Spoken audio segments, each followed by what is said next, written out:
कुफार कुरैश है। सुलह हुदैबिया के मौके पर सुहैल इब्न अमर काफिर नुमाइंदा बनकर आया था सुलह की शराइत तय करने के लिए। अल्लाह के प्यारे पैगंबर सहाबा को लेकर उमरा करने आए। कुफार ने रोक दिया और वो सुलहनामा तय करने सुहैल इब्न अमर को भेजा उन्होंने। चुनाचे सुलह की शराइत तय पा गई।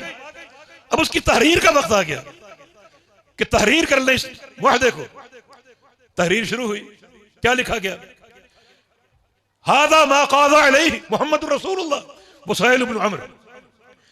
ये मुआहदा जो बिल इत्तिफाक तय हुआ मोहम्मद रसूलुल्लाह और सुहैल इब्न अमर के दरमियान।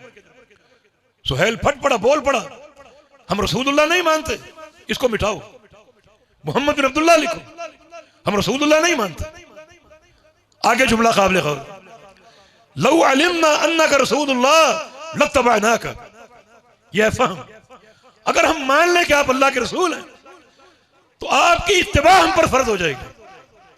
माना कुफारे कुरैश जानते हैं जिसको रसूलुल्लाह माना हर मामले में उसकी इत्तिबा फर्ज होगी। फिर न कौम है, न बरादरी है, न बाप दादा की बातें हैं, ना किसी पीर और मुर्शिद की तालीमात है, ना किसी इमाम का कौल और फतवा है।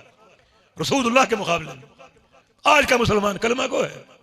कहीं बरादरी की बातें, कहीं बाप दादा की बातें, कहीं पीर और मुर्शिद की तालीमात, कहीं इमामों के अक़वाल, इमाम का कौल आ जाए हदीस मुस्तफ़ा के खिलाफ हो, हदीस को रद्द कर देंगे, मनसूख मान लेंगे, मगर कौल इमाम को नहीं छोड़ेंगे। बहुत सी मिसालें दे सकता हूं, वक्त नहीं। बताइए फिर वो कलमा को नहीं थे मगर उनका फहम देखो।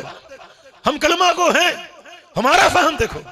उनका फहम यह है अगर हमने रसूलुल्लाह मान लिया तो हर एक की पैरवी छोड़कर सिर्फ आपकी इत्तिबा हम पर फर्ज हो जाएगी। लेकिन हम रसूलुल्लाह नहीं मानते, इसको मिटा दो। नबी अलैहिस्सलाम ने सुलह की तकमील के लिए अपने हाथ से उसको मिटाया और मोहम्मद बिन अब्दुल्लाह लिख दिया। ये मिसालें क्या उनका फहम था और क्या हमारा फहम है।